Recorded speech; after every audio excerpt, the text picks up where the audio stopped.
Guys, నేను మీ హరిపురుషోత్తం. మనం ఏంటంటే టీమ్స్ అనాలిసిస్ చేస్తూ ఉన్నాం కదా. సో ఆ సిరీస్ లో భాగంగా ఏంటంటే ఇవాళ 7th పొజిషన్ లో ఉన్నటువంటి సిఎస్కే గురించి మాట్లాడుకుందాం guys. So Chennai super Kings captain వచ్చేసి రుతురాజ్ గైక్వాడ్ అనమాట. సో ఇక్కడ మనం క్లిస్టర్ క్లియర్ గా సిఎస్కే ఒక ముక్కలు అనాలిసిస్ చేయాలంటే దాని ట్రాన్సిషన్ ఫేజ్ గైస్. అంటే ఒక స్టేజ్ నుంచి ఇంకొక స్టేజ్ లోకి ట్రాన్సిషన్ అవుతున్నారు. సో ఈ ఫేజ్ లో ఉన్నటువంటి టీం ఇలానే పర్ఫామ్ చేస్తుందని మనం అయితే చెప్పొచ్చు. బట్ ఇక్కడ ఇంకొక బేసిక్ పాయింట్ ఏంటంటే గైస్, హై ప్రెషర్డ్ కెప్టెన్ అని మనం చెప్పొచ్చు గైస్. అంటే కెప్టెన్ ఎంత ప్రెషర్ ఫీల్ అవుతున్నాడు అనేటువంటిది తన యొక్క పర్ఫార్మెన్స్ మనకి క్లిస్టర్ క్లియర్ గా కనపడ్డది. ఎందుకంటే మనకి రుతురాజ్ గైక్వాడ్ గురించి తెలుసు, మనం ప్రీవియస్ సీజన్స్ లో చూసాం. He's a very free flowing batsmen అనమాట.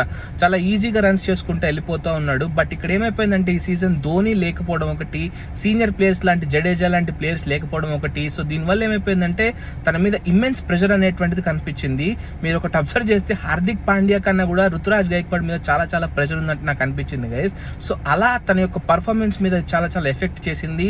అండ్ దానివల్ల ఏమైపోయిందంటే ఓపెనింగ్ కాంట్రిబ్యూషన్ ఏ మ్యాచ్ లో కూడా సరిగ్గా రాలేదు గైస్ ఇద్దరు నుంచి. అంటే బోత్ సంజు శాంసంగ్ అండ్ రుతురాజ్ గైక్వాడ్ నుంచి సరిగ్గా రాలేదు. సో అంటే ఇద్దరు ఒకరు కాంట్రిబ్యూట్ చేస్తే ఒకరు కాంట్రిబ్యూట్ చేయలేకపోయారు, లేదా ఇద్దరు కాంట్రిబ్యూట్ చేయకుండానే మ్యాచెస్ కొన్ని జరిగాయి. సో దానివల్ల చాలా బాగా డిఫాల్ట్ జరిగిందని చెప్పాలి. So coming to other players మనం వస్తే సంజు శాంసంగ్ చాలా చాలా బాగా కాంట్రిబ్యూట్ చేశాడని చెప్పాలి. సెంచరీస్ తో చాలా బాగా రాణించాడని చెప్పాలి. సూపర్ బై సంజు శాంసంగ్ అని చెప్పాలి గైస్. బట్ ఇక్కడ సంజు శాంసంగ్ దగ్గర ఒకే ఒక్క డిఫాల్ట్ ఏంటంటే ఈ మ్యాచ్ లో కంపల్సరీ ఆడాలి అన్నప్పుడు ఒక్కొక్కసారి చేతులు ఎత్తేస్తూ ఉంటాడు. అదొక్కటి నాకు అస్సలు నచ్చదు.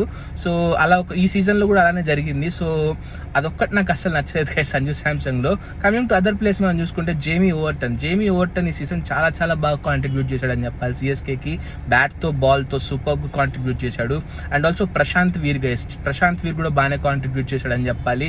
అండ్ ఇక్కడ వెరీ వెరీ గుడ్ స్పార్క్ అని మనం చెప్పాల్సింది ఏంటంటే కార్తిక్ శర్మ ఓవరాల్ కూడా చాలా చాలా బాగా పర్ఫామ్ చేసుకుంటూ వెళ్ళాడు గైస్. ఇక్కడ ఒక కొంత డిఫాల్ట్ ఏంటంటే ఈ సీజన్ శివం దుబే సరిగ్గా ఆడలేదు.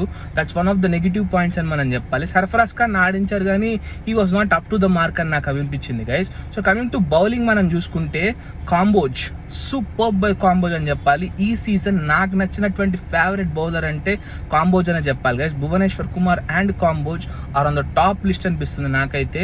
సూపర్ బౌలింగ్ గైస్, అసలు యాకర్స్ వేసాడు, సూపర్ యాకర్స్ అనమాట. హ్యాట్స్ ఆఫ్ టు హిమ్ అని చెప్పాలి. People are not considering him yet. నాకు తెలిసి he should also have an opportunity to play to India అనిపిస్తుంది.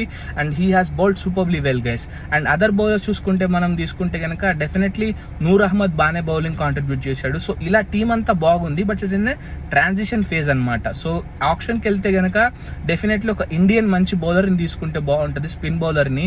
అండ్ ఆల్సో బ్యాటింగ్లో మిడ్లో, ఎందుకంటే బ్రావిస్ సరిగ్గా ఆడలేదు కాబట్టి ఆ మధ్యలో ఎవరైనా మంచి బ్యాట్స్మెన్ తీసుకుంటే CSK will be on top 4 in the next season guys. Bye guys.